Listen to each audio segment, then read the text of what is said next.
Tesla has positioned themselves in a huge potential area for success because of the services model that they're treating their cars with. It honestly does rival that of more of a smartphone company or a tech company than it does a car company, because there are car companies out there that have tried to sell subscription services and stuff like that, but I think by designing the user interface and making more people feel like the Tesla is more of a computer on wheels and making the software so simple and easy to understand via the Tesla app or your Tesla website, they make people feel more comfortable with subscribing to things. But it also makes a huge difference when it comes to full self-driving technology and the fact that they're increasing the price of full self-driving as it gains more features. So currently it's a $7,000 add-on whether you get it before or after delivery, but a huge selling point the Tesla can collect a lot of revenue off of is their existing inventory, because when people are trading in their old Tesla vehicles, and I know they've said they don't want to do this, but perhaps in the future if someone's lease ends and Tesla takes the Model 3 back from them, they can decide to start selling those used vehicles with full self-driving equipped so that people who are in the market for a used Tesla can feel like, oh, we're getting a deal, because if I were to configure this exact same Tesla, it would cost a whole lot more. But the people that are trading in their older Teslas, they paid for full self-driving because they bought the car new. But since full self-driving is simply a software switch in code, they're able to collect that revenue twice, because people will spend the money on the vehicle, trade it back into Tesla, and then they get to charge that again. So I've seen them doing this on their existing inventory page quite a bit as well, because I see them positioning cars with very, very high miles or not that great a range, but they're able to up it past the $40,000 mark a little bit, not really dropping much below 40K like a lot of people would expect to. If it's a standard range vehicle and it's got 10 to 20,000 miles on it, why would it still be over standard range plus prices? Well, Tesla can very easily just turn on full self-driving for that vehicle, and then boom, it's kind of difficult to say that it's overpriced because it's including that software package. And I've contacted people at Tesla and they do not let you turn that off, but whether or not the last owner had full self-driving is irrelevant. So just from that software package alone, which Tesla doesn't have to do any work on because all of the hardware necessary for full self-driving is already equipped in the vehicle, they're able to collect tons and tons of revenue just off of that software package and by selling used cars that have already been bought and paid for and owned, but they're able to charge new prices for them via the software inclusion. So this, I think, is a very genius move from a revenue standpoint, because they want to obviously collect as much revenue as they can, invest that back in the company so that they can put it back into,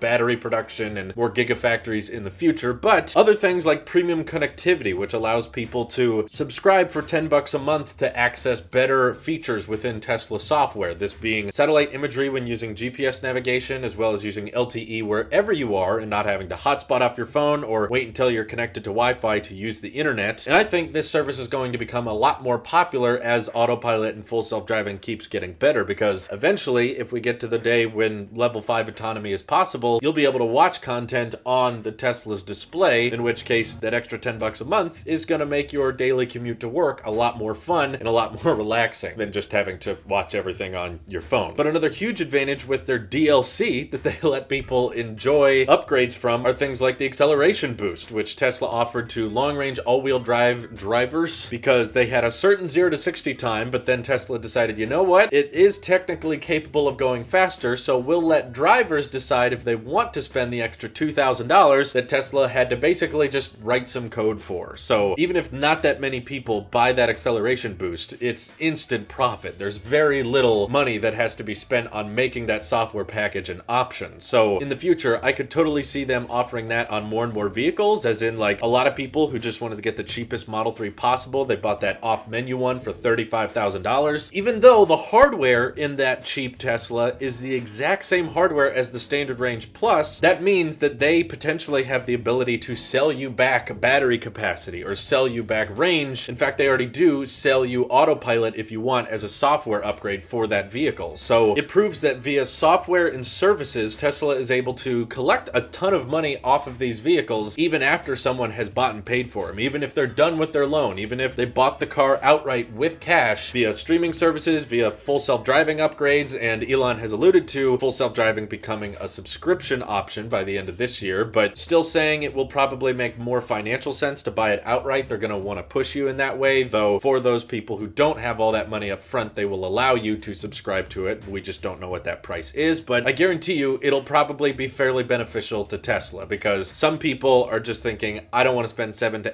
$8,000 on full self-driving. I'm never going to have that much cash to drop at a time, but if I'm going on a road trip and that would make a big difference, then sure, I might subscribe to it for a month or two. But if they don't want to keep subscribing to it, then Tesla can turn off that feature, which means that if the car gets sold again, they can either sell it via third party, in which case, it still doesn't have full self-driving, so the next owner will have to subscribe to it again or pay the full cost of $7,000 to $8,000, which means that the revenue generated from the subscription model is just pocketed by Tesla and can still be collected on in the future. So, morally, some people might have an issue with it because they think, hey, the car has the ability to do certain things. Why aren't you letting me do those things? But if you keep in mind how hard Tesla had to work and how long Tesla had to be losing money before they were actually able to turn a profit like they have in the past 3 quarters, then I think it's understandable that they want to kind of make sure that they get their money in the right places so that they can sustain the long-term, recession and being able to continue making these giant investments. Because if you know what Tesla's grand vision is, they're just getting started. They got a whole bunch of gigafactories and terafactories and a bunch of scaling of not just vehicle production, but also battery production so that they can actually deliver on what their ultimate goal is, which is to switch everybody over to more sustainable forms of transport. So being able to profit during these times so that they can see that vision come to life, I think makes the most amount of sense. And I think it's a very genius move that other automakers are kind of slow to catch up on. I think other car companies out there are probably going to start doing more stuff like Tesla does. So are you guys annoyed by this, or do you think this is the way of the future and making cars more like smartphones and computers is probably just the most logical way for us to enjoy them, just the same way we enjoy our phones? Feel free to hit me up over on Twitter, join my Discord, and we can chat more about the subject there. Thank you guys for watching. Hope you have an excellent rest of your day. Take care.